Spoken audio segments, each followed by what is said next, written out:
Congress has an opportunity to lower costs in meaningful ways for South Dakota families here in the next few weeks, and we need your voice and support.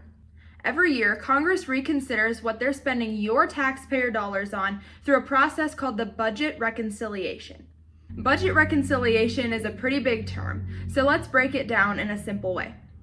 In the U.S. Congress, most bills in the Senate need 60 votes to pass because of something called the filibuster. But budget reconciliation is a special process that lets certain bills pass with just a simple majority, 51 votes. So how does it work? First, Congress passes something called a budget resolution. This is basically like a blueprint for spending, taxes, and the deficit. Then, committees are told to make changes based off of these goals, like cutting taxes or adjusting government programs. Then, these changes are bundled into one big bill called a reconciliation bill. Here's why it matters. Because it only needs 51 votes in the Senate, it allows the majority party to pass major economic policies without needing support from the minority party. But there are limits. The bill has to directly affect the federal budget, so you can't just include unrelated policy changes. There's also something called the Byrd Rule, which blocks provisions that don't clearly impact spending or revenue. For example, in May of last year, I went to DC with a legislative action committee called Concerned Women for America.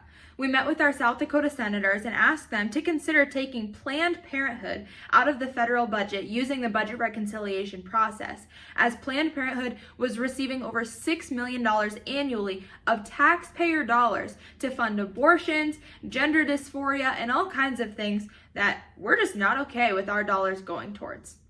And it worked. Planned Parenthood was cut from the federal funding using the budget reconciliation process. This year, we're calling on Congress to use the budget reconciliation bill to cut taxes for South Dakota families in 3 meaningful ways. First, Congress can increase the child tax credit.